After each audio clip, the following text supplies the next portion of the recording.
ये असाइनमेंट है MSc zoology semester 1 के लिए। कैसे बनाना है, ये पहला पेज रहेगा असाइनमेंट का। Sachchidanand Sinha college, Aurangabad, Bihar. Topic larval forms of phylum Mollusca. MSc zoology semester 1। Name of students, यहां जो भी नाम हो, मुसर्रत, रीता, जो भी अपना नाम हो कैपिटल लेटर में बढ़िया से लिखेंगे। एग्जाम रोल नंबर अभी नहीं मिला है, छोड़ देंगे। क्लास रोल नंबर लिखेंगे और रजिस्ट्रेशन नंबर लिखेंगे। तो ये पहला पेज हुआ। पहला पेज इस तरह से खूबसूरत बनाना है सबको असाइनमेंट में। तो ये सारी चीजें लिखी हुई है, अलग अलग कलर मैंने कर दिया है ताकि हर चीज अच्छा लगे।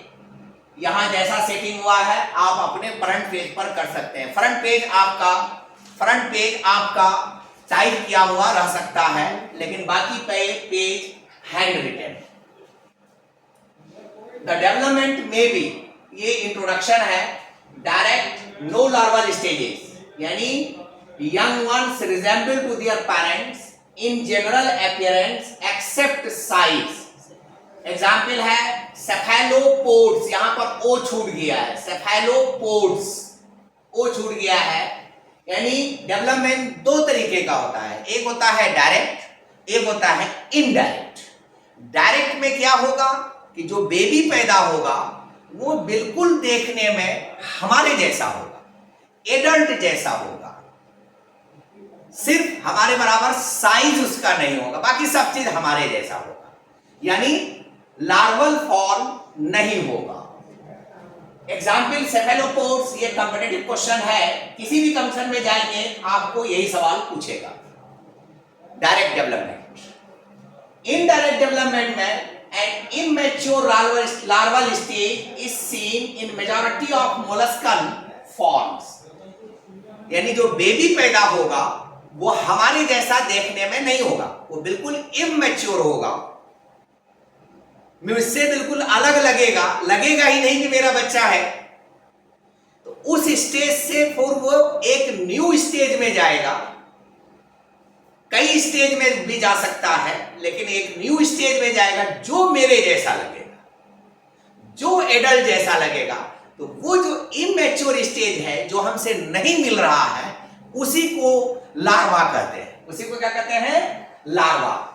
अब लार्वा कैसे क्या काम करता है? लार्वी में सर्व टू पर्पसेस, दो काम करता है।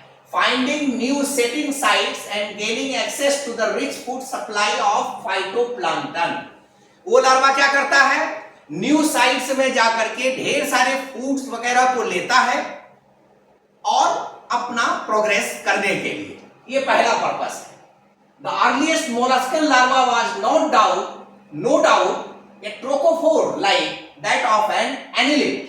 तो ये जो ट्रोकोफोर लार्वा है ये एनिलिड में भी होता है, मोलस्का में भी होता है। यही दोनों के बीच में रिजेम्बलेंस है, एफिनिटीज है। It was a top-shaped creature with a tuft of cilia above and a ciliated band around the middle।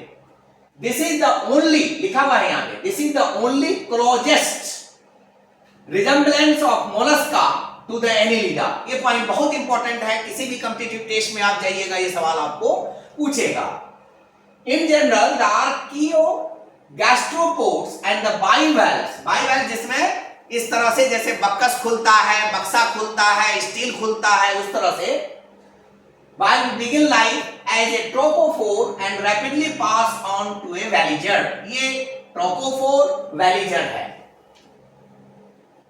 अब देखिए मोलस्का में 3 फॉर्म्स ऑफ लार्वल स्टेज होता है, जिसको हम लिख सकते हैं जीटीवी, शॉर्ट में याद करने के लिए जीटीवी।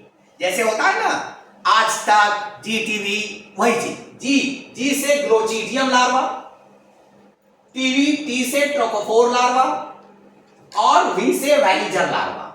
और ये टाइप्स ऑफ लार्वा है, ये तीन और इसका ये डायग्राम है जिसका आपको बनाना है। या कट पेस्ट करना है। अब ट्रोकोफोर लार्वा पियर और टॉप शेप फ्री स्विमर, तैरने वाला आसानी से। देखिए ऐसा लगता है जैसे टट्टू जो खेलते हैं हम लोग वो, या top shape peer shape. A circle of preoral cilia, the prototroch or velum divides the body into two unequal parts. देखिए ये सिलिया का सर्किल है, ये सिलिया का सर्किल है, ये सिलिया देखिए, इसकी वजह से इधर वाला पार्ट और इधर वाला पार्ट अलग हो गया। Upper part consist of prostomium, यहां पर लिखा हुआ है कहीं पर prostomium. Lower part bearing mouth and anus, ये आपका एनस है। तो ये ट्रोकोफोर लार्वा का 3 कैरेक्टर हुआ। दूसरा character, a tuft of sensory cilia on top, prototroch is used to swim. Prototroch क्या करते हैं, उसको तैरने में मदद करते हैं। The preoral part is large and convex with an apical plate bearing the long cilia called the apical cilia. Example, larvae of patella, dentalium, etc. ये बहुत इंपॉर्टेंट पॉइंट है। Preoral part is large and convex. The trophophore also has a dorsal thickening of the ectodermis that forms the initial organic cuticle. अब आ जाइए glochidium larva. ये glochidium larva का है diagram. 2 part है, बाइवैल्व है, एक बक्सा बीच में बंद करेंगे। ये सेंसरी हेयर्स है। Glochidium means the point of an arrow, जैसे तीर का होता है, तीर ऐसे होता है इस तरह से दोनों फैला हुआ, तो वही है। Shell consist of 2 triangular and porous valves united closely and free ventrally. देखिए ये वेंट्रल पोजीशन में जुड़ा हुआ है। The ventral free end of each valve is produced into a conspicuous hook curve bearing spines. देखिए ये कांटा है, यहाँ पर कांटा है। The shell encloses the body with the right and left mental lobes. ये देखिए ये left and right mental lobes है। The mental lobes are very small and their margins bear on each side 3 or 4 groups of peculiar brush-like sensory bristles, जो पीछे diagram में दिखाया।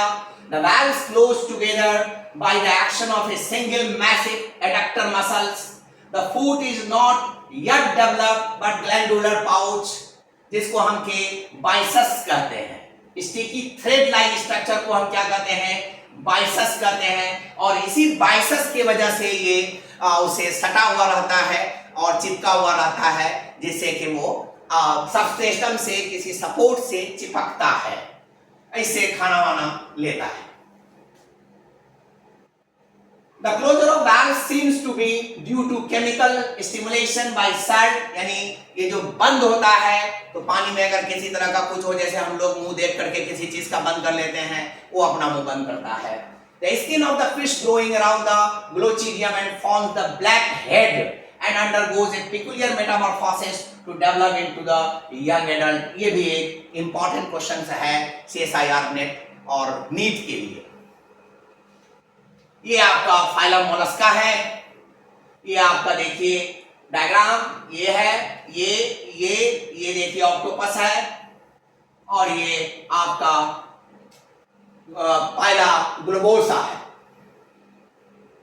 Conclusion, the life cycle of Mollusca has 3 larval forms, बता दिया। References, कहां से आपने point लिया, invertebrate biology by R.L. Kotpal, invertebrate zoology by P.S. Dhami. Thank you, please like share and subscribe. आपको जो असाइनमेंट बनाना है इसी ढंग से बनाना है, इसी तरह से अच्छा करना है। मैटर यही रहेगा, लेकिन खूबसूरती आपको लाना है। इसके साथ PDF भी डाला रहेगा नीचे। इसके साथ ही मैं अपनी बातों को खत्म करता हूं। Thank you.